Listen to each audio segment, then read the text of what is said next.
Guten Morgen, Brasília, estamos aqui de volta. Eu sou Flávio Morgenstern e você não é. Para quem não sabe, este é o podcast do Senso em Comum. Neste podcast nós estamos certos. Se você discorda, você está errado. Este que é um podcast feito cientificamente para você ficar mais inteligente e perder amigos. Eu tô aqui com uma presença ilustre, ilustríssima, mega ilustre, solta faísca, inclusive, é uma presença fosforescente, literalmente. Eu estou aqui hoje com ninguém menos do que Kim Zucatelli conversando com a gente. Guten Morgen, danke schön für die Einladung. Ah, sehr gut.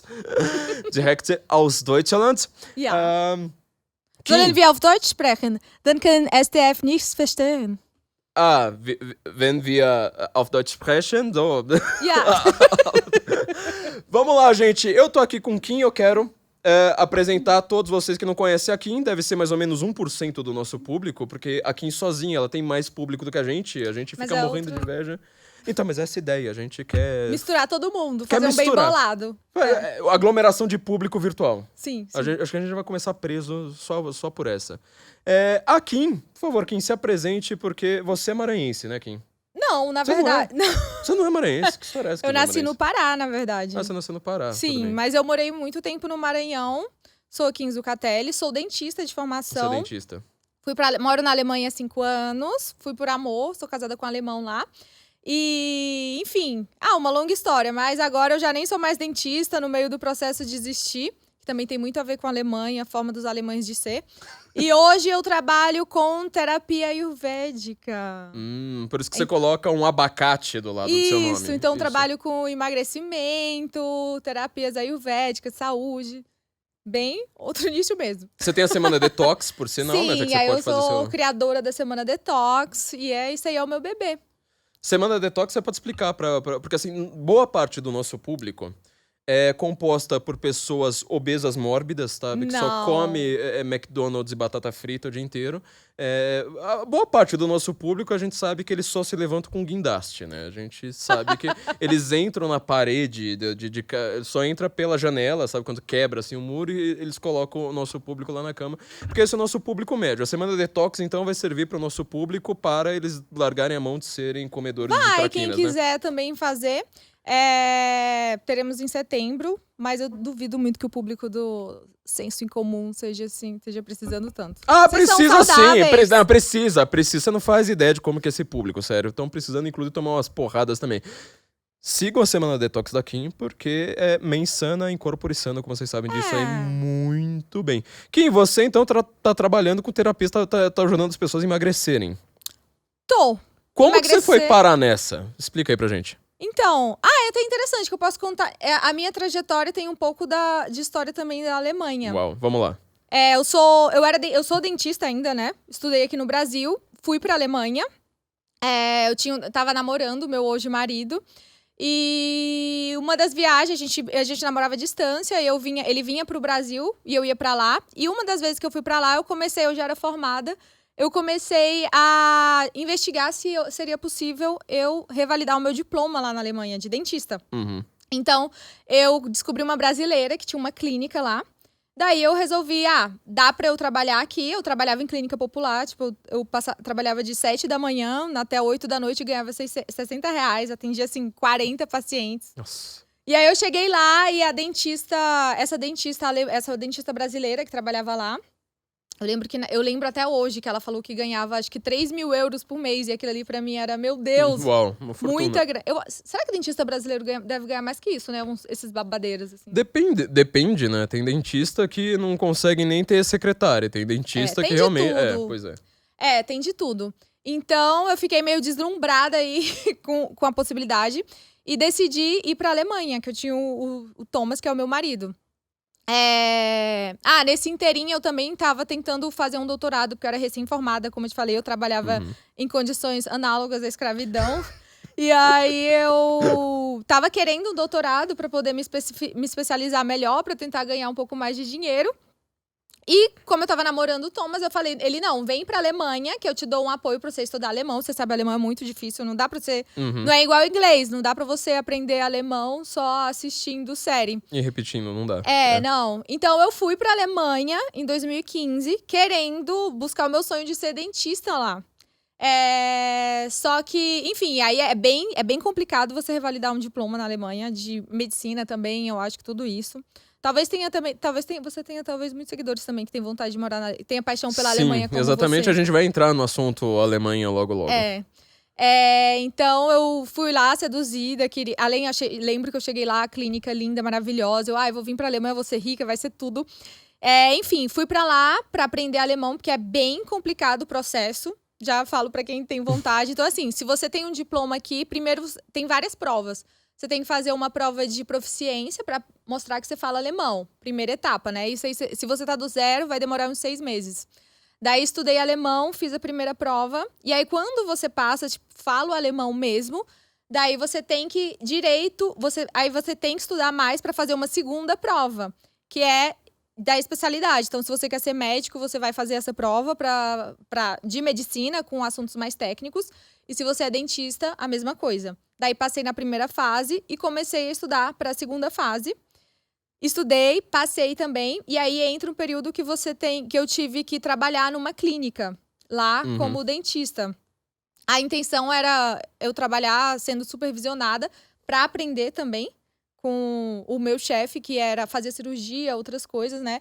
Só que o que aconteceu? Quando eu cheguei lá, várias coisas começaram a ser muito interessantes lá na Alemanha também. É que quando eu cheguei lá que eu consegui esse emprego, né? Fiz as provas, consegui o emprego para trabalhar. Aí eu ganhava 400 euros para fazer um estágio. E a ideia era que eu aprendesse também, né? Só que o que acontecia? Eu tinha que... É uma mão de obra muito barata, inclusive eles gostam, se você quiser entrar com o processo. E depois você vai perceber que eles vão te enrolar muito pra você continuar sempre lá estagiando. Então eu fazia tudo lá, restauração, todo o serviço de dentista, numa mão de obra bem barata. Todo serviço braçal na prática, né? Bem braçal mesmo, porque o que acontecia? Eles me davam pacientes, e quando eu não tinha paciente, que eu deveria... estar com o meu chefe pra ver cirurgia, coisas maiores, eles me colocavam pra limpar o chão, pra limpar o instrumental. Então, assim, nossa, eu lembro a primeira vez, assim, no segundo dia já de trabalho, que eu não... Teve um horário vago, né? E aí vou ver, o meu chefe tava fazendo uns implantes lá, e eles começaram. Não, Kim, mas não dá pra você limpar essa sala? E aí eu era dentista aqui, né? Aqui no Brasil, quando você é dentista, você não faz esse serviço. Aí eu lembro lá, eu limpando lá a cuspideira, assim, meu Deus, nada do que eu pensei, tô vivendo aqui. Então, aí eu passei um ano lá, acelerando a história, né? E eu limpei muito chão lá na Alemanha. Literalmente, assim. Muito chão mesmo. E aí foi um ano legal, porque eu aprendi bastante alemão. Eu pratiquei bastante o alemão lá. Nessa clínica, aprendi, eu ficava sozinha na sala com os alemães. E, você sabe, né, que na Alemanha eles não falam o mesmo idioma na Alemanha inteira. É um inferno. Não. Você vai pra escola, você estuda o Hochdeutsch. E eu moro no sul, em Stuttgart, que eles falam Schwäbisch. Que é o carioca do alemão, né? Que eles colocam... Eles tinham todos os S's, né? Eles tinham. É o carioca alemão. Eles tinham os S's, encurtam as palavras. Por exemplo, onde você tá, né? Wo bist du? Eles falam wo bischen. Um monte de coisa, tipo, muito menor. Então, assim, foi legal também. Wo bischen já parece bichinho, né? Aí já parece meio... É completamente diferente. Não sei se já foi em... não, se você for lá, você fala Hochdeutsch, eu imagino, né? Eu não falo nada, eu leio. Eu leio. Você tá melhor que eu, então. Alemão, pra mim, é uma língua pra ser lida, porque ela falada ela é impossível, mas assim... Como a gente estuda linguística, né, envolvendo a língua, o que a gente percebe é que, em primeiro lugar, quando você fala de divisão do alemão, você fala do Hochdeutsch e do Plattdeutsch, né, como se fosse norte e sul, mas existem 1000 outras subdivisões na língua, que elas vão ser subdivisões, inclusive, políticas, administrativas, de toda forma. Então, quando você olha pro alemão do norte, alemão do sul, ele é muito mais diferente do que o português do espanhol. E você não chama português de um dialeto do espanhol. Então, as pessoas falarem que a Alemanha tem uma única língua, você fala, politicamente, sim. Agora, ela, na prática, ela deve falar umas 4, pelo menos, né? Muito mesmo. É incrível. Isso daí também foi uma coisa que me surpreendeu muito quando eu fui pra Alemanha, porque eu cresci no Nordeste, né? Sempre tive muitos amigos aqui no Rio. Então, pô, o Brasil, você tem 200 Aqui é São milhões de Paulo, tá? pessoas. Só pra deixar bem claro, porque A senão louca. vão começar a achar aí, mas enfim. Eu revelei o esconderijo. Pois São é. Paulo. Desculpa, pois é. Não, então, pra mim foi muito novo também descobrir isso, que lá na Alemanha você anda 40 quilômetros, já é outro idioma, é outra cultura, são outros costumes. Você nem consegue se comunicar também com as pessoas direito. Assim, é bem interessante. Então foi legal, porque eu aprendi mais esse idioma nesse primeiro ano que eu tava lá. Trabalhei como dentista, limpei muito Como chão. faxineira, vai. Vamos Como colocar faxineira. o termo como faxineira. Essa é verdade. Tá. Eu fui faxineira lá. Vamos falar português correto e o alemão mais ou menos. Você tava trabalhando como faxineira. Sabe qual era o meu maior faxineira. medo? Porque se tiver algum dentista aí vai saber. Dentista tem muito... Eu, pelo menos, tinha muito medo de pegar essas hepatite C, AIDS, entendeu? Então, quando eu fui pra lá, eu limpava muito instrumental lá na Alemanha. Porque a minha mão de obra era muito barata, então eles me colocaram... Não deixaram aprender nada mais técnico. E eu pensava muito isso, cara, se eu conseguir sair daqui sem me contaminar, porque eu tinha que lavar a agulha, tipo, sair do Brasil pra pegar Isso que não tinha AIDS aqui peste na chinesa, Alemanha. hein? Sim, nem tinha. Então, Meu Deus. porque também tem uma coisa, você meio que... Existe um pequeno estudo pra você saber lavar instrumental médico. Eu não sabia lavar instrumental médico direito, né? Mas eu lavava lá, então eu realmente tinha medo. Nossa, você era uma faxineira gourmet, Eu era então. faxineira. Gourmet, mas Sim. você fez um estudo pra ser faxineira, então. Eu era uma faxineira qualificada lá. Tá. Ou não, né? Porque de faxina mesmo eu não era muito boa. Tá. Mas, enfim. E aí passei esse ano lá, né? E no fim eu já tava bem de saco cheio de ficar lavando louça. E aí o que aconteceu também? Ao mesmo tempo... Quando eu fui pra Alemanha, eu comecei a fazer muito vídeo no Instagram pra mostrar a minha rotina pra minha família e pros meus amigos. E eu sempre gostei muito de cozinhar, de falar sobre saúde. E quando eu fui pro Brasil, eu tinha, assim, sei lá, 1.000 seguidores no Instagram. Porque tô ruim de geografia, né? Eu fui pra Alemanha, Rio, enfim. E aí eu comecei aí eu dividia a minha... tristeza, o meu drama lá, sabe? Eu mostrava... Era o seu muro de lamentações. Sim, o Instagram era o meu muro das lamentações, ao mesmo tempo que eu tentava ser fitness lá, cozinhava. Eu tentava fazer de uma forma um pouco engraçada. Então, eu dividia meu dia a dia de tristezas e faxinas lá na clínica, na Alemanha. Porque as pessoas pensam que tem muito glamour. Eu, pelo menos, pensava que minha vida ia ser muito glamurosa quando eu fui pra lá. E aí, eu fui crescendo no Instagram. Então, paralelamente a isso. Eu trabalhava lá, tentando prosseguir essa revalidação, né? E aí, o que foi acontecendo também? Sempre iam surgindo mais e mais impedimentos. Então, eu trabalhei 1 ano lá, que eu já deveria... a promessa... Porque lá você tem como se fosse cada região na Alemanha, você tem nem existe no Brasil. Como que fala? Você tem como se fosse um escritório que cuida de cada profissão. Como se fosse o conselho regional. Sim. Então, quando você dá a entrada no processo para revalidar o seu diploma, é como se você estivesse você tem uma tutora lá nesse conselho regional. Então, ela te fala, vai fazer essa prova. Agora você vai trabalhar 1 ano lá de escrava lavando a clínica. E aí, eu comecei a perceber, quando eu finalizei esse primeiro ano, ela virou para mim, depois de 1 ano que eu tava fazendo lá, e falou assim, na verdade... Eu tô vendo aqui que a gente não viu lá atrás, que tava faltando, tem uma grade faltando. Ou seja, alemão consegue ser burocrático igual o brasileiro, ou igual o soviético, no final. Alemão é muito burocrático. Pra você... Nossa, super, né? Muito mais burocrático que... E papel. O povo que gosta de papel. Tudo Eu papel. tive uma visão completamente oposta, mas tudo bem.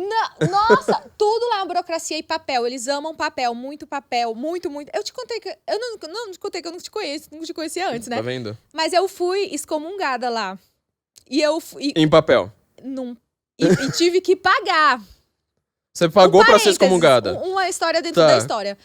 Quando vai pra Alemanha, ainda dentro do tópico papel, eles gostam tanto de papel que quando você vai pra Alemanha, você tem que se inscrever na cidade. Fazer uma inscrição. E aí, quando você vai se inscrever, eles perguntam se você tem religião, tudinho, bonitinho, né? E aí, eu coloquei que eu era católica. E aí, depois de... Tudo bem, coloquei, só que eu era arbeitslos, eu não trabalhava, eu não tinha dinheiro nenhum, né? E aí, tudo bem. Só que aí, eu casei. E eu não sabia que na Alemanha eles retiram da fonte o imposto. Você paga imposto diferente conforme a sua religião. Então, se você colocar que é Isso. católica, não vai ser igual protestante. Isso. Só que se você não tem dinheiro, que era o meu caso, eles tiram do seu marido e é percentual. Então, eu casei depois, né? E meu marido nem sabia, porque eu tinha ido lá sozinha me inscrever na cidade. E quando Ele nem sabia que você era católica também? Ele é evangélico, teoricamente. Mas eu descobri que não, porque ele não pagava imposto. Então ele é evangélico do IBGE alemão, no caso. É o pior do que o IBGE. O IBGE igual só fala, é igual católico de IBGE no Brasil, lá ele é o evangélico da massa comum, né? Isso. Fala que é protestante e não sabe nem quem é Lutero. Exatamente. E aí, quando a gente casou, começaram a descontar no salário do meu marido, do Thomas. E ele, meu Deus, was so ein Scheiße, ich gehe nicht zu der Kirche. E aí, o que foi? Ele, meu Deus, não sei, foi em cima, foi embaixo na dança do Tiago, descobriu que que era por minha conta, que quando eu vim, nos milhares de papéis, eu tinha dito que eu era católica. Daí ele falou assim, minha filha, você vai ter que ir lá sair da igreja. E aí eu pensei, então eu só vou lá no bureau, né, lá no escritório, falar, não sou, tipo, essa é a mulher da burocracia, quem é ela, né? E aí eu cheguei lá fui com ele foi comigo pra me desinscrever da igreja, pra ele parar, porque ele tava pagando, e é caro, né? Acho que é 5%.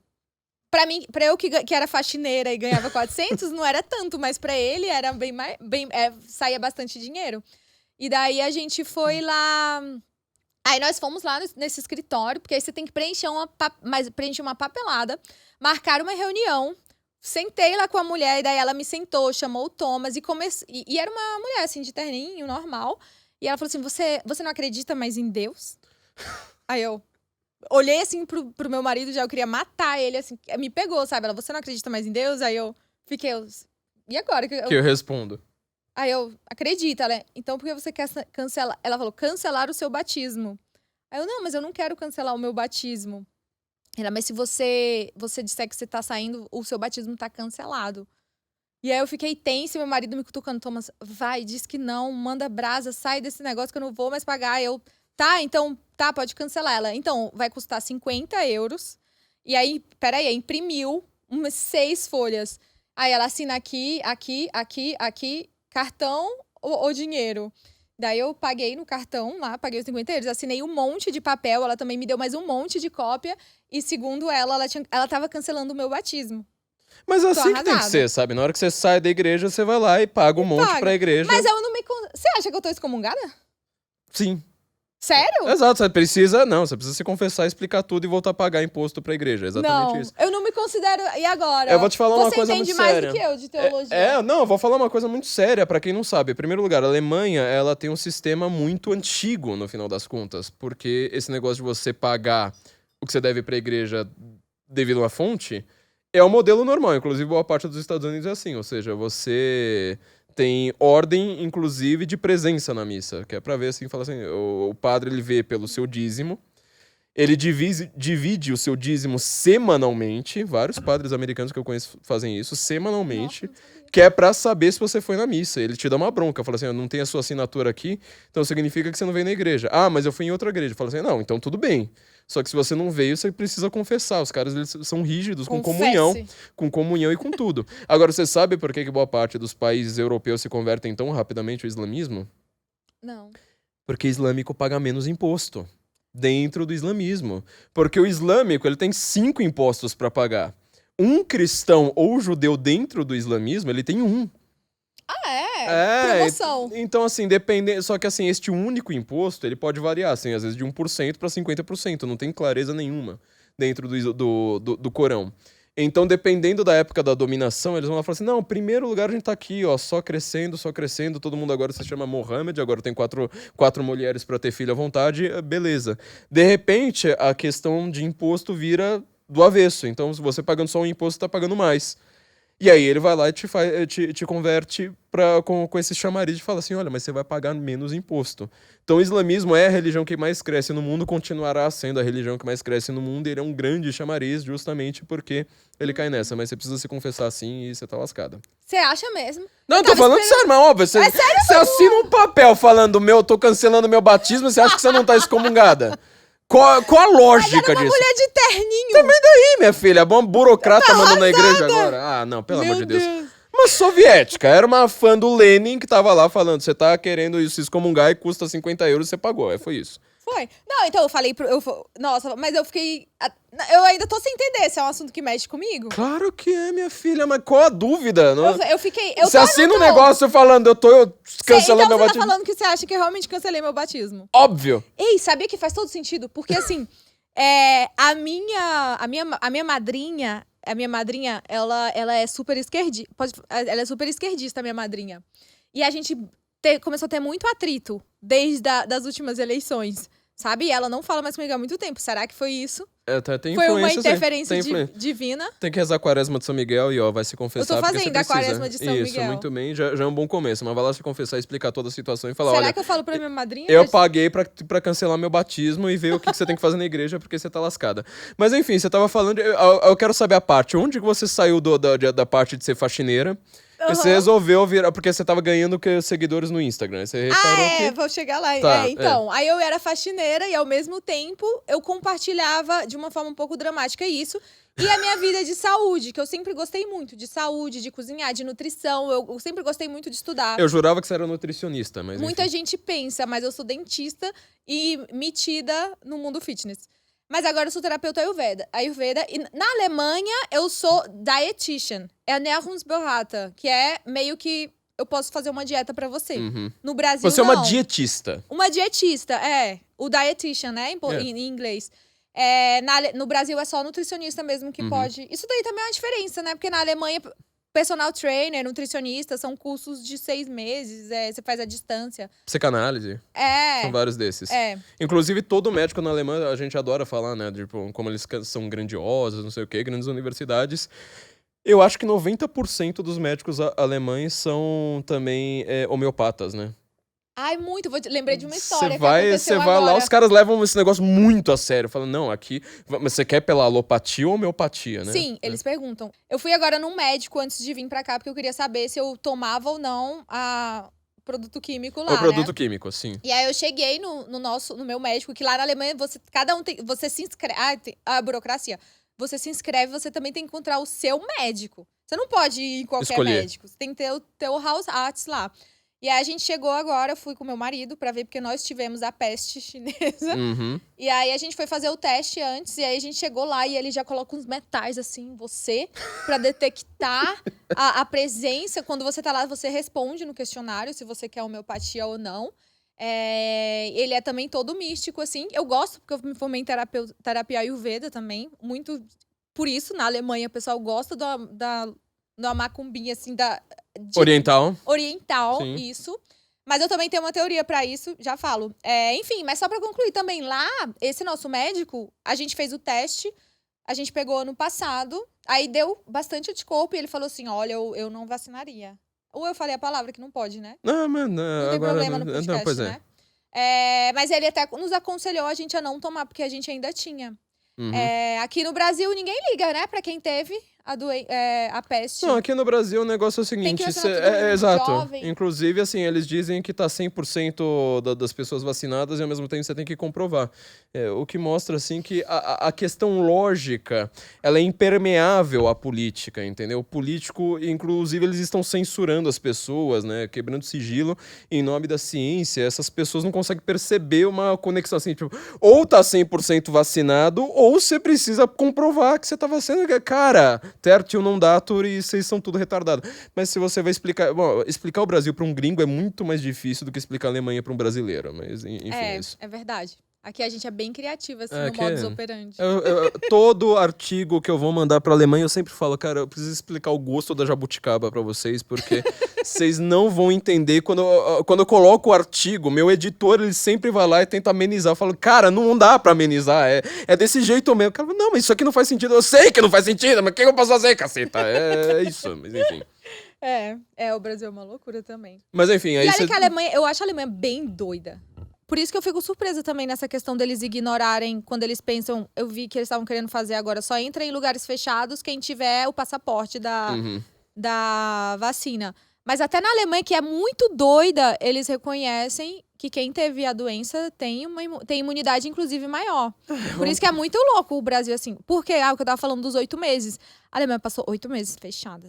Perto de... E isso também é outra curiosidade, né? Que às vezes eu converso com alguns amigos do Brasil, eles pensam, mas a Alemanha pode. Gente, no meu bairro, fechou muita... Vocês não estão entendendo. Todo mundo precisa trabalhar e produzir. No meu bairro, fecharam vários cafés, assim, que eu gostava de ir. Todos Quebraram, né? Você quer dizer, quebraram. Quebraram.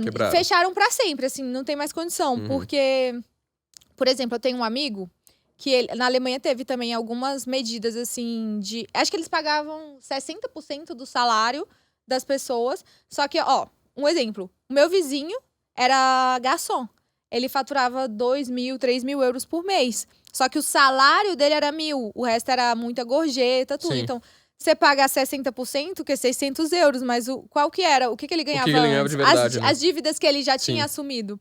Então, eu acho que a maionese vai azedar ainda lá. A gente tá só esperando acontecer. Ou seja, você fica fazendo tudo em banho-maria, né? Ou seja, a situação da Alemanha, no final das contas, ela é o país rachado, né? O único país do mundo que ele é conhecido por um evento que, ao invés de unificar o país, é um evento que racha o país. Mas, enfim, a gente tem que entender que a Alemanha é essa birutice mesmo. Kim, como que você foi parar, então, né? Pra terminar tudo e você acabou virando... Você acabou virando uma abacateira e dieteira. Tá. Resumindo, avançando a história. Então, eu tava lá sendo faxineira e, ao mesmo tempo, eu gostava muito disso. Meu Instagram foi crescendo, porque eu ia compartilhando coisas de nutrição, de treino, tudo isso. Descobri que lá eu poderia ser dietitian, que eu não preciso dieteira, que eu poderia virar dieteira, né? Lá ser dentista é uma coisa muito chique na Alemanha. Zahnarzt. Lá é bem chique. Quando eu falava para as pessoas, eu fui para lá com 25 anos, quando eu falava para todo mundo que eu era dentista, o pessoal ficava chocado. Tipo, dentista mesmo, não é faxineira? Não, eu sou dentista. Para eles é a mesma coisa de ser médico. Uhum. Então, na minha família já foi uma loucura quando eu comecei a querer ser dieteira lá, né? Mas ninguém percebeu que eu tava sendo faxineira e eu tava tentando sair. Enfim, Instagram crescendo com essa coisa da nutrição. Você percebeu que esse negócio de diploma não iria adiantar nada? Eu comecei a achar que o diploma não ia muito dar a baila. Fiz o curso de dieteira lá, ao mesmo tempo, tirei. E aí, o que aconteceu? Eu fiquei doente. Deus é maravilhoso. Comecei a ficar muito mal do estômago. Comecei a ter muito problema digestivo. E aí eu fui comecei a ir médico na Alemanha. Descobri também uma outra face da Alemanha, que a Alemanha é assim. Se você não tá morrendo... Você não vai no médico. Ninguém faz nada. Não faz. Lá é assim, câncer, se tiver em estágio terminal. Que aí você interna. Agora, não existe isso. Aqui no Brasil tem muito essa medicina do esporte, preventiva... do envelhecimento, de modulação, tudo isso. Lá não existe. Então, eu comecei a ter muito problema digestivo. Eu tava muito, muito mal. Mas não tão mal que dava pra você ver numa ultrassonografia em nada. Comecei a andar de médico em médico, ninguém fazia nada. E aí, eis que a minha sogra me falou da homeopatia. E ela falou assim, vai num terapeuta ayurvédico, que eles são especialistas em intestino. E assim que... Foi assim, uma virada de chave na minha vida. Fui num terapeuta ayurvédico. Ele transformou a minha vida, curou a minha saúde, curou todos os problemas que eu tinha. Eu tô resumindo bastante a história, porque foi bem longo esse processo.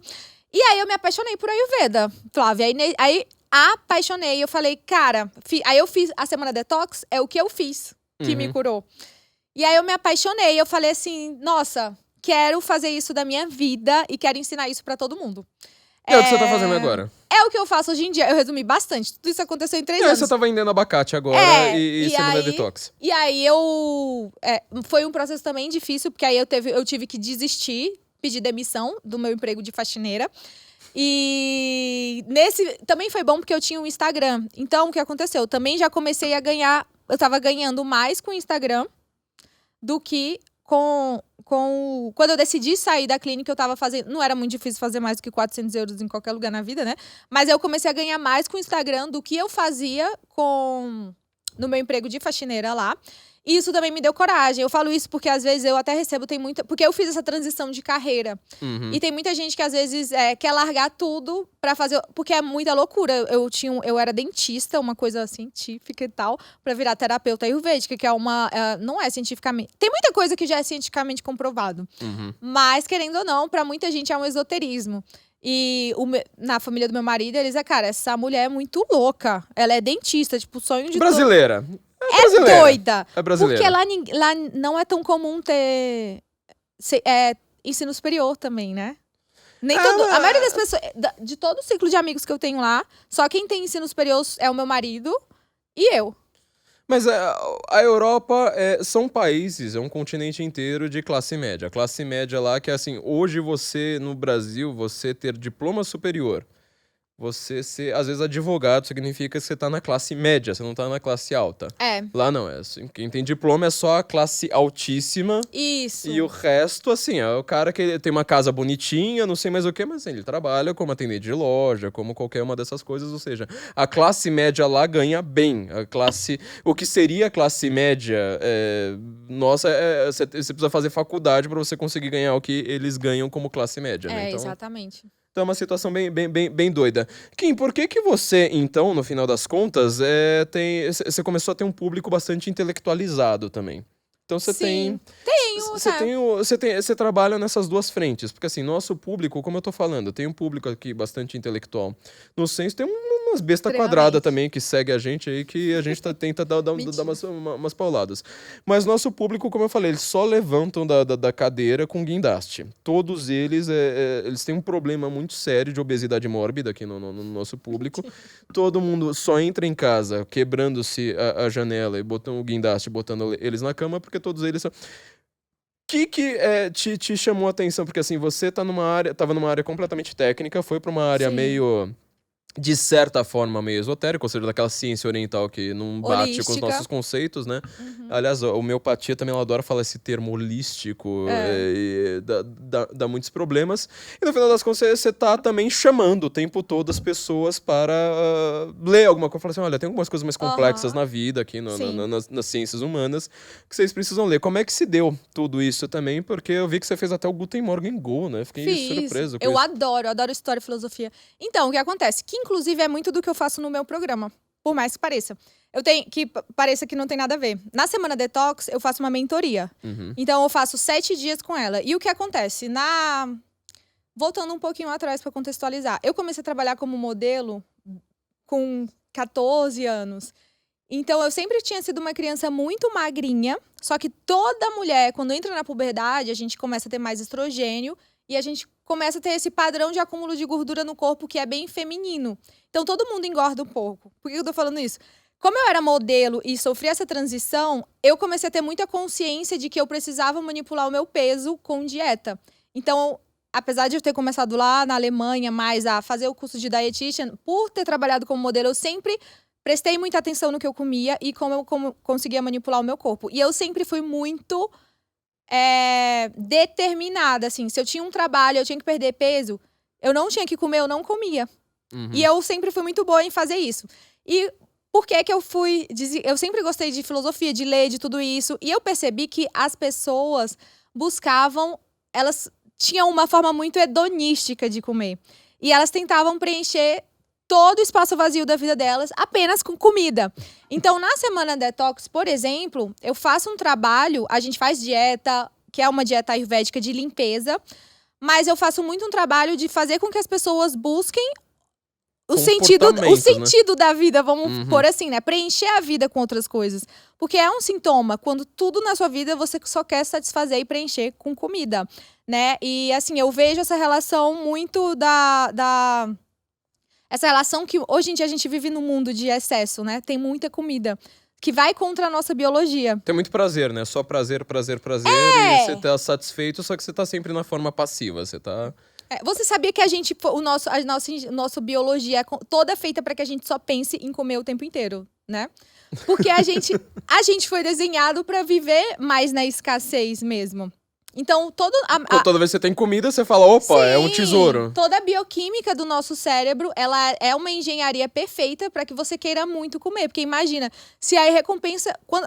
Se a gente não tivesse essa sociedade super civilizada, se você morasse no meio da selva, para você caçar, você se expõe ao perigo, né? Então, se não for extremamente prazeroso, a gente não teria evoluído, a gente não teria tanto estímulo também pra se aventurar, trabalhar, fazer alguma coisa pra conseguir comer, assim como o sexo também, né?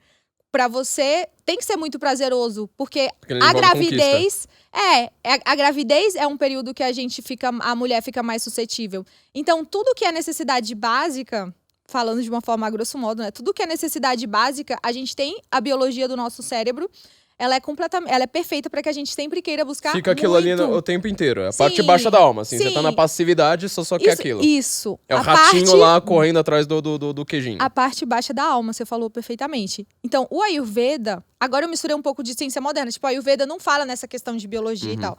Só que o Ayurveda também fala isso, que é assim... Tem muita coisa no Ayurveda que até parece com o cristianismo, com a Bíblia, da teoria de criação do mundo, dos nossos comportamentos. Então, o que acontece? Pro Ayurveda, a gente tá aqui pra... O Ayurveda não é religião. É sobre saúde mesmo. Mas a gente tá aqui pra vencer os nossos desejos. Então, a gente tá aqui pra não comer tudo que quer, ter uma outra linguagem, né? Por exemplo, preservar a energia sexual, pra gente dividir as coisas com as outras pessoas. Então, assim, quando você vai fazendo um paralelo em várias coisas do Ayurveda, é pra que você deixe os prazeres, né? Pra controlar os seus prazeres, as suas... Como é que... Ai, eu esqueci a outra palavra.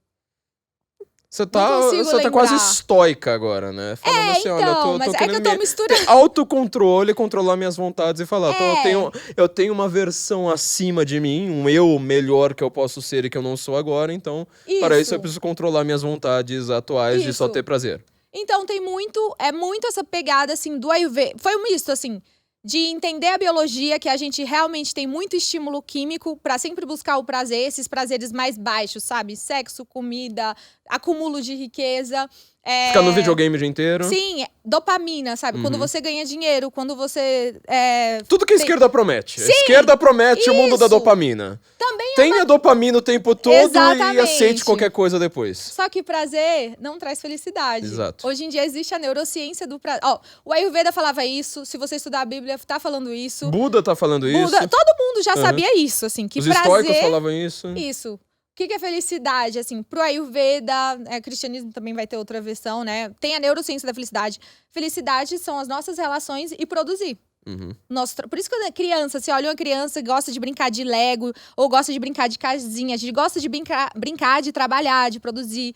Porque a felicidade é isso. Então, muito desse meu interesse, e eu realmente acho que o meu público, as minhas seguidoras elas são bem inteligentes, muitas, assim, no meu curso mesmo, a gente debate muito essas coisas, que é sair desse desejo básico, e parece bobagem. Mas depois da semana detox, quando a gente faz, por exemplo, nossa, eu tenho resultados incríveis. O pessoal emagrece porque você vira a chave, você começa a entender que não é porque você sente que você tem que consentir. Assim como eu sou casada, se eu ver um homem bonito, eu não tenho que ficar com ele. Eu não tenho que comer tudo que eu quero, por exemplo. Falo muito disso porque é o nicho que eu mais trabalho, que é com emagrecimento. Só que tá tudo interligado, porque faz parte de viver uma vida com mais sentido. E é basicamente isso, que é o que eu tento fazer, que eu acho que o senso eu adoro também por isso. Que é elevar... Pode elogiar a gente deixa aqui. Que eu gosto, por isso que eu gosto também. Que é elevar a nossa alma, pra gente sair desses prazeres mais básicos, terranos e mundanos. O Ayurveda fala muito disso também. Com uma outra... Não pode nada, né? Mas ó, se você vê o Ayurveda é lindo, assim. Mas é basicamente sabe os 7 pecados capitais? É muito do que o Ayurveda fala também. Só que o Ayurveda é medicina. Inclusive eles têm a mesma coisa com o número 7, né? Eu sei que eles estão... Tem? Opa, nossa, eu lembro que eu estudei isso no teatro. Do Ayurveda? Inclusive eu fiz um ano de Kung Fu. Porque meu mestre, ele fazia Ayurveda, só que eu não aprendi isso no Kung Fu. Eu aprendi isso no curso de teatro, que cada uma das regiões, não sei mais o quê, e estava associada também a uma ideia, assim, de um...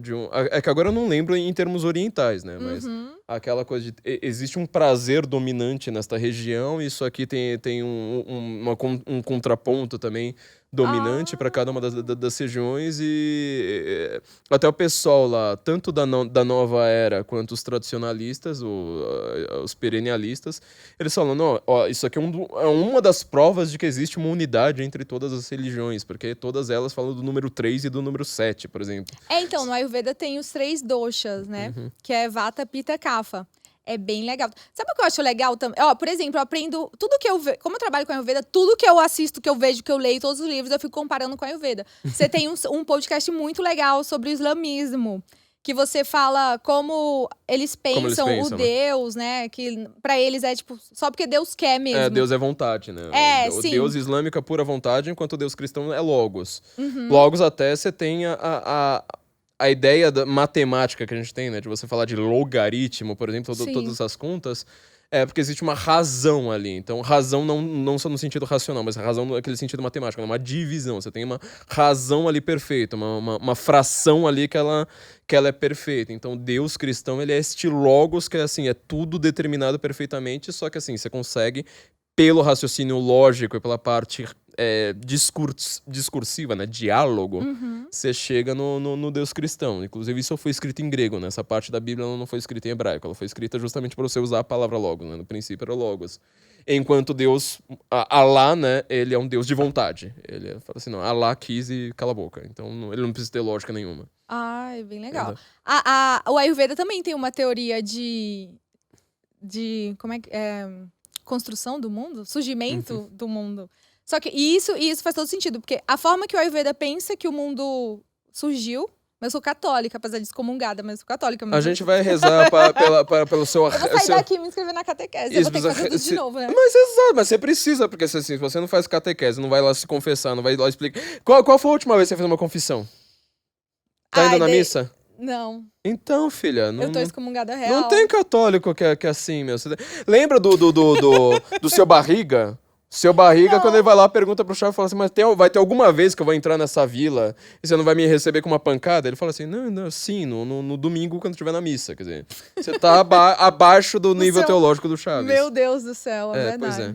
Eu vim aqui, vou sair daqui triste. Mas, enfim, só a efeito de curiosidade. Também é bem legal, mas eu sou engraçado, eu sou cristã, mas eu pego a parte do Ayurveda mais da medicina mesmo. Mas o Ayurveda, o que vai mudar um pouco, tem muita coisa em comum que eu vejo estudando. Mas tem uma pequena diferença. Pro Ayurveda, por exemplo, isso que é holístico, né? Que vai influenciar na medicina. O nosso cérebro vai influenciar na nossa saúde física, os nossos pensamentos, tudo. Uhum. E, por exemplo, se você pensa no iPhone, como que ele surgiu? Você tem um iPhone matéria, né? Só que antes do iPhone existir pra gente usar... Era uma ideia na cabeça de alguém. Do Steve Jobs, por exemplo. E pro Ayurveda, o mundo existia na mente. Que ele fala da consciência universal. E aí, através disso, ele vai desenvolvendo os doshas, a matéria, que tem Vata, Pitta, Kapha. Só que o que é interessante, como ele acha que na ideia, na mente, através de uma consciência universal, é que tudo surgiu, é como se eu e você, a gente tivesse uma partícula também dessa divindade. E isso vai ter várias outras consequências na filosofia ayurvédica. Só que você pode usar só a medicina do Ayurveda sem fazer essa viagem da filosofia também. Que é, por exemplo, na Alemanha, o curso que eu fiz de terapeuta ayurvédica, todos os meus colegas de turma, eles seguem bem a filosofia. É o pessoal bem Hare Krishna, assim, Você sabe vegano. que Hare Krishna faz isso aqui, né? E eu fiz assim. Por quê? Não sei. O que significa esse gesto, né, que eles fazem pra frente? Eu não sei. O Deus dentro de mim reconhece o Deus dentro de você. O Então é exatamente namastê. exatamente isso que você falou da partícula divina que todos nós... Então. Eu acho que o cristianismo já não tem tanta... a gente é filho de Deus, né? Talvez fosse... mas nós somos partícipes, partículas mas aí você tem uma nada a ver. individualidade completamente diferente, né? Que é... Tanto que a forma de salvação não é você se esvaziar pra encontrar a divindade única, mas você justamente se confessar. Ou seja, você vê tudo que você tem de individual e falar, olha, eu tô abaixo da graça e preciso subir até ela, né? Então, um sistema completamente diferente. É bem diferente. Porque, por exemplo, no Ayurveda você tem os doshas, esse Vata, Pitta, Kapha. Que aí eles vão se organizando com os elementos da terra.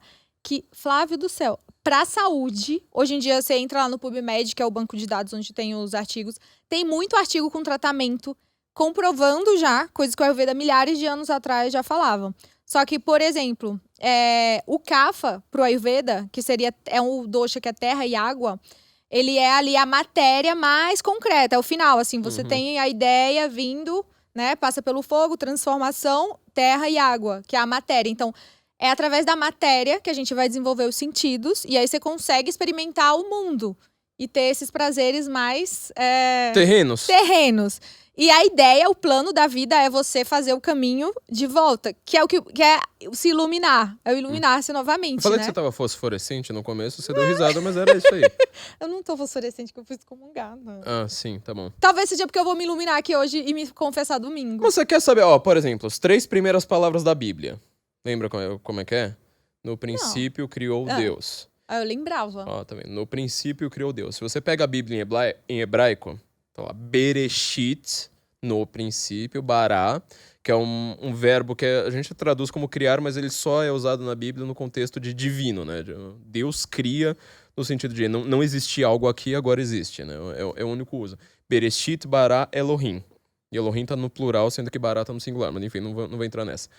No hebraico, você só escreve as consoantes. Você não escreve as vogais. Tanto que a forma como você conjuga verbo, assim, você simplesmente deixa o verbo lá e vai colocando cisquinhos, assim, ao redor. Você só troca as consoantes. Mas aquelas letrinhas são só consoantes. Bereshit. O B é o no, né? O em. No princípio. Então você fica com reshit, a palavra reshit. Esquece as vogais. Você pode trocar ali você pode colocar qualquer vogal, porque não tá escrita. Na Bíblia não tá escrita. Nesse negócio de você escrever uns cisquinhos lá pra indicar vogal, é uma coisa moderna. Se você tirar o reshit, tá? E ficar só com as consoantes, tira a última, tira o T, fica rosh. Rosh significa cabeça. Então, por isso que quando você vai ver a Bíblia, tem muita gente que fala assim, nossa, mas a Bíblia lá, quando você vai ler o Gênesis inteiro, tem 2 criações divinas, né? Ele cria e depois ele cria de novo. Por que isso se dá? Porque no começo ele está falando, olha, estou criando aqui na minha cabeça como é que vai ser o mundo. Então é toda uma concepção, tipo, olha, primeiro, se o mundo tá escuro, então vamos ver se ele iluminado fica melhor. Fica melhor. Pera aí, agora vamos ver. Tem água, não sei mais o quê. É o mesmo. Realmente, assim, tem alguns princípios muito comuns a todas as religiões. Que eu acho que, no final das contas, né, eu concordo com o que o professor Olavo de Carvalho falou. Boa parte do que você vai ver nos Upanishads, boa parte do que você vai ver, sei lá, no livro do Lao Tse, boa parte da filosofia oriental, às vezes Platão e Aristóteles explicaram muito melhor. Então, eu ainda sou muito ocidental, mas eu entendo todo o lado oriental da coisa. Mas olha só, Kim, você tá na Alemanha, que é o país que mais ama o orientalismo no mundo, do Ocidente, óbvio. Sabe, tu acredita que eu nunca tinha parado pra pensar nisso? Meu Deus, mas eu falei isso no Guten Morgen Go. Pois é, tipo, os românticos... Acho que eu tava lavando a louça muito concentrada nessa hora. Mas os românticos alemães, eles foram traduzir tudo. É verdade. Tipo, Olha, não é à toa, foi influência da Alemanha que eu vi terapeuta Ayurveda. Certamente, porque assim, as primeiras traduções... Primeiras não, mas assim, boa parte das grandes traduções do sânscrito nas línguas ocidentais foram feitas a partir da Alemanha. Dos românticos alemães. Porque eles foram buscar a suástica nazista, de onde que eles tiraram? Não sei. Da Índia. Olha que legal. Mas é tudo de lá. Então, no final das contas, você acabou, assim, sendo tanto uma vítima quanto uma propagadora eu acabei de orientalismo. perceber isso. Então, mas é isso. Mas olha, talvez o que me salvou foram vocês. Você, óbvio, o Olavo. Né? Porque eu consegui balancear. Como eu te falei, né? Os meus colegas de turma, quando eu me formei em terapeuta Ayurveda, eles vivem... eles viviam muito mais a filosofia. Então, eu sempre estudei Ayurveda, querendo... pegando a parte da medicina, porque eu vivi na pele, que realmente salvou minha vida. Salvou. Mas eu sempre vi a parte filosófica, eu tentava comparar com o cristianismo, que tem em comum, que faz sentido ou não. Eu nunca embarquei muito como o lado da religião, mas sem dúvidas, então eu fui vítima da Alemanha mesmo. Você tem que ler o Mircea Eliade, que ele vai ver te clarificar muito eu vou me ver em cada página, então. Exatamente. Ai, meu Deus. Aliás, sem o Mircea Eliade eu nunca teria me convertido, assim, porque eu iria entender, o pensamento cristão é esse, beleza, só que assim, porque o cara foi lá e explicou, assim, nos mínimos detalhes, no sagrado e profano, fala assim, existem elementos de sagrado na realidade, existem elementos de profano. Qualquer ateu não vai conseguir fugir disso, porque existem elementos que eles permanecem, não importa se você troca a religião, se você demole tudo. Exemplo mais óbvio, você entra num júri, você tem um comportamento, você sai do júri, você tem outro comportamento. Então, assim, essa é uma coisa marcada, inclusive, geograficamente, historicamente, no tempo, no espaço, assim por diante. Eu falei, caramba, realmente não tem não tem escapatória, então existe um sagrado na realidade, ponto. Não tem como fugir. Kim, o que você recomenda, então, pros nossos obesos mórbidos que estão a nos ver e nos ouvir? Agora a gente tá numa nova fase no podcast, né? Como vocês estão vendo, a gente tá gravando aqui embaixo, não estamos gravando mais lá no estúdio, porque a gente tem que concorrer com o resto da negada aí no YouTube, então a gente vai tentar fazer a coisa. O que você recomenda, assim, pra uma pessoa que, por exemplo, nunca teve nenhuma conexão com fitness, nunca teve... São nossos obesos mórbidos. Fazer a semana detox comigo. Sim, sabia porque, que assim, tinha merchan já no vou meio. fazer o merchan. Mas é assim... Porque na semana detox, eu fico com você. E a gente vai justamente trabalhar isso. Agora você olhou pra câmera, né? Eu vi, inclusive, tem até uma piscadinha assim. Aham! Com você. Não, então, porque a gente a gente trabalha tudo isso. Além desse protocolo, que é do Ayurveda mesmo, das receitas, a comida, matéria pura, é uma mentoria que eu faço de 7 dias. Porque o que é o problema das pessoas hoje? Não é o que fazer. O que fazer, idealmente, todo mundo sabe que é melhor comer maçã do que comer McDonald's. A questão é como que eu vou pôr em prática? Como que eu vou resistir às tentações? Como que eu vou tirar a comida do centro dos prazeres da minha vida, o álcool, tudo, né? Então, 7 dias a gente faz esse protocolo do Ayurveda e eu trago muita coisa disso, complementar. Sobre como a gente mete a mão na massa e eu ensino como que você vai preenchendo a sua vida com outras coisas. E é por isso que eu acho que realmente eu tenho muitos seguidores que são muito inteligentes, porque eu mando elas procurar outra coisa pra fazer da vida delas, entende? Ler, assim, ter outro tipo de hobby. Comprar o Guten Morgen Go. Isso é um bom hobby. É um bom hobby. Por isso que eu também fiz. Eu gosto. 25 horas, vocês não vão parar de... Vocês vão ficar mais viciados em vendendo, Primeira Guerra, né? Daqui a pouco a gente abre o carrinho de novo. Reabre. Então, esse tipo de coisa, assim. E é uma mentoria, de verdade, é uma mentoria muito legal. Eu tenho muito caso, assim, de reversão de diabetes, colesterol alto. Tem gente que emagrece...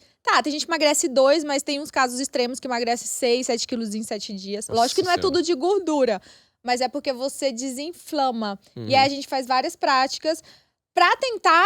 A minha meta nesses 7 dias é justamente fazer com que elas saiam desses prazeres mais terrenos e se elevem. Parece bobagem, mas acontece muito. E sempre que você tá focando toda a sua vida só na comida... É o sintoma de algo, assim, cara, vai caçar uma coisa pra fazer da sua vida, por que você só come? De uma falta quase da alma, né? Tem algum buraco aí dentro de você que precisa se... Exatamente. E trazendo mais que hoje em dia a ciência moderna também já sabe disso, né? Que a gente tem como fazer exames laboratoriais. A gente tem... Não sei se você sabe, a gente tem meio que 2 partes muito importantes do nosso cérebro. Uma que a gente divide que todo animal tem, que é um cérebro mais animalesco, e outro que é a consciência, que isso é só a gente que tem, que é o córtex pré-frontal. E assim, esses impulsos de querer comer, de beber, de sexo, desses prazeres mais tudo terrenos, animal. É muito animal. Só que todos nós, que é o que o Ayurveda, a meditação, ou se você tem muita fé em Deus, né? Ou você tem um propósito, eles elevam a nossa consciência, a força do nosso córtex pré-frontal. Então, por exemplo, na Semana Detox eu trabalho várias ferramentas pra gente aprender a usar o córtex pré-frontal, pra você conseguir controlar a sua relação com a comida, a sua relação com o álcool, com tudo. Porque todos nós sentimos. Tem muita gente que pensa que, eu tô fazendo dieta, eu tô com vontade de comer McDonald's. Só que eu sinto, todo mundo aqui sente. A diferença, todos nós sentimos, porque esse cérebro animalesco, todos nós temos. Essa é a tentação. É a tentação que essa que nos Bíblia impede fala. de escrever, de pintar a Capela Sistina. É ficar aceitando as tentações. A preguiça é o quê? Você querer economizar energia também, né? É o nosso cérebro animalesco. Então, mas é o CEO do cérebro, o nosso córtex pré-frontal, que faz a gente fazer as coisas chatas e controlar os nossos impulsos. E na Semana Detox, a grosso modo, acho que uma coisa que a gente faz muito é isso, pra você aprender a se controlar. Sentir sem consentir. Eu posso sentir vontade de ficar com a Anne, mas eu não vou fazer porque não é certo. Então, vou sentir vontade de beber quando eu sair daqui, mas eu não vou beber porque ainda é quarta-feira. Enfim. Esse não é um bom argumento, mas enfim, eu vou entender o que você tá querendo dizer. Enfim, então, a Semana Detox a gente faz muito isso, é você recuperar o controle. Mas, por exemplo, se você faz um jejum com propósitos espirituais, todo mundo consegue. Claro. Né? Se você põe uma intenção, assim, não, vou fazer jejum... Não é pelo Você pratica jejum? É alguma coisa acima do jejum. Não, eu não sou um bom jejuador, não. Eu já fiz uma vez. Assim, por exemplo, Não, por exemplo, sexta-feira. na quaresma. Na quaresma. Na quaresma eu faço na sexta-feira santa. Agora, nos outros dias... Eu sou uma pessoa que segue rigorosamente... Sabe por que o McFish foi inventado, né? Pra quaresma? Não é pra quaresma. É porque é católico em nenhuma sexta-feira do ano... A não ser quando tem alguma festa que ela permita, mas nenhuma sexta-feira do ano um católico pode comer carne vermelha. Tá vendo? Eu falo, católico de BGE é uma coisa complicada. Não, mas eu sabia, porque eu gosto de curso. Eu faço o curso do padre Paulo Ricardo. Exato. Ele fala isso. Inclusive, ele fala vários... ele explica muito sobre o jejum também, né? Que não é necessariamente você ficar sem comer nada. Não, é uma coisa bem diferente. Mas aí, então, o McFish existe exatamente por causa da sexta-feira, por isso que ele é o número 5. Em todo lugar do mundo, assim, você tinha um por semana. O McFish era o da sexta-feira, porque a gente só pode comer peixe, não pode comer nem frango, nem porco, nem carne vermelha. Kim, preciso te fazer a última pergunta, porque a gente tá com um tempo hoje extremamente reduzido, mas essa eu preciso fazer mesmo. Todos os livros do mundo, na hora que a gente chega, eu já falei isso várias vezes, né? Na hora que você chega numa sessão de administração de uma livraria, ela tá aparecendo na sessão de autoajuda. E a sessão de autoajuda, você acabou de falar, né? CEO do cérebro. Ela tá parecendo uma autoadministração. E a maior dificuldade que todo mundo tem é mudar hábitos. Ou the habits die hard, né? Como diz o provérbio em inglês. E a gente tem uma dificuldade muito grande porque... O hábito, ele é aquela parte inconsciente. Eu tenho falado muito isso, por exemplo, na formação Senso em Comum, né? Já que você falou do Guten Go, também vou falar da formação Senso em Comum. Ele tem muito a ver com a Semana Detox. A primeira, o nosso ciclo teve muito a ver. Que ela falou assim, como você vai controlar seu uso de celular? Como você vai controlar seu uso de rede social? Como você vai se controlar? Porque você é um animal, né? Então a gente precisa ter um pouco de córtex pré-frontal na vida. Todos os livros estão falando da dificuldade. Hábitos atômicos, o poder do hábito, não sei mais o quê. Dá um spoiler pra gente aí. Como que você muda? Por exemplo, a pessoa tem um vício, ela tem um hábito que é repetitivo. Ou seja, ela acorda e quer ficar zerando o antagonista. Boa parte do nosso público obeso mórbido aqui, que só levanta de guindaste, é uma turma que zera o antagonista todo dia. Eles leem tudo que tá no antagonista. Como é que você... Dá uma dica, um spoiler. Como que você tira um hábito? É a nossa última pergunta. É uma resposta um pouco óbvia, mas eu acho que faz toda a diferença. Mas é difícil. Que é assim... Não, eu não acho difícil. É você conseguir... o conhecimento faz toda a diferença. Que é você entender... É justamente esse animalzinho, esse cérebro animalesco que a gente tem. Que é o que eu falo muito na Semana Detox, inclusive. Só que lá eu mergulho um pouco mais no mecanismo do cérebro. Porque eu acho que quando você entende, você consegue dominar melhor. É você entender que os impulsos, eles sempre vão existir, mas você tem o controle. Vou te dar um exemplo. Às vezes eu tenho um impulso... Eu sou muito apaixonada por me controlar, não ceder a essas paixões. Então, às vezes, eu gosto de ficar brincando com os meus desejos, observar como o meu cérebro me dá vários impulsos. Você tomar consciência de que aquilo ali é o seu cérebro te sacaneando. Isso. Então, essa separação que eu acho que a gente tem que desenvolver. Você ter a consciência de que o teu cérebro sempre vai te dar impulso para que você busque a maior recompensa com o menor esforço, esses prazeres para suprir a necessidade básica, que é uma herança de uns tempos que não existem mais. Porque hoje você pode comer um pouquinho aqui, que você vai ter comida de novo daqui 30 minutos. A gente não vive mais nesse... Geladeira ferrou a nossa moralidade, é isso? Então, eu acho, pra mim, o primordial é você ter essa separação de saber sentir, sem agir sobre os seus impulsos. Lógico, isso é prática, né? E quanto mais você estuda sobre isso, você entende como o cérebro funciona, você fica assim, nossa... Agora, você começa a perceber, sabe? Tipo assim, nossa, isso aqui... O que acontece? O cérebro da gente... Você sabe muito de linguagem, né? Se a gente não soubesse se comunicar, eu não sei se a gente pensaria. Tanto é quando você lê um livro... Quando a gente tá aprendendo a ler, criança não consegue ler em silêncio. A gente fala em voz alta, né? E depois, quando você começa a ler muito... Você consegue ler calado. Criança não lê calada. E se você prestar atenção, sempre que você tá lendo, você escuta a sua voz lendo. Por exemplo, se eu leio em alemão, eu escuto a minha voz em sotaque lendo alemão. Eu só tenho meus erros. Impressionante. Então. E quando você tem um impulso pra comer... Flávio, você começou uma dieta. Você vai ouvir esses impulsos na sua cabeça com a sua voz. Se fosse uma voz demoníaca falando, vai lá na geladeira, você ia ter essa separação mais fácil.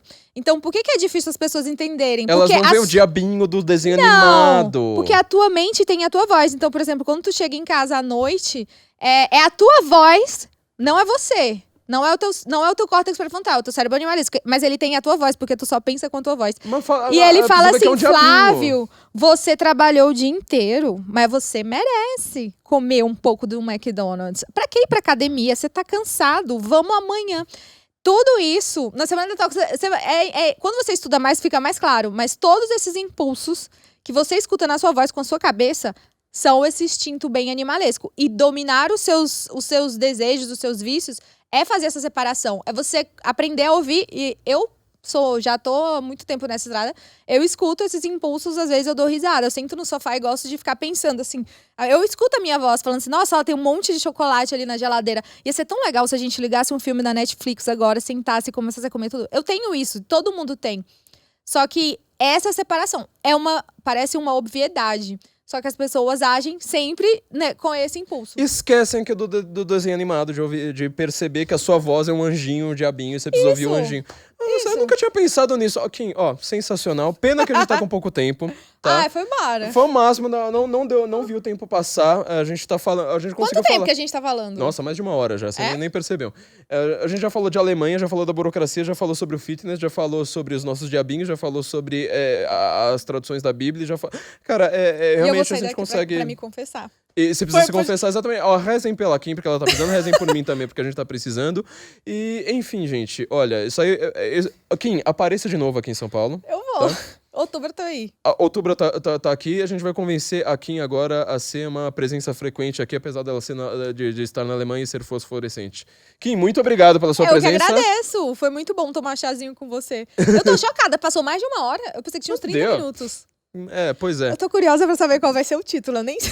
Nem Sana in Corpore Sano com Kim Zucatelli. O que você acha? Ser. Pois é, exatamente. Foi o tema total aqui.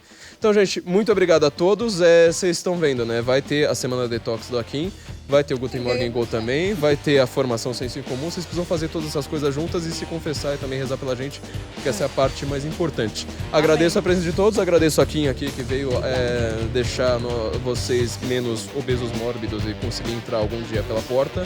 E a gente se encontra então em logo. Muito obrigado, Kim. Eu que agradeço. Dankeschön. Bis nächste Guten Mal. Morgen, Brasília.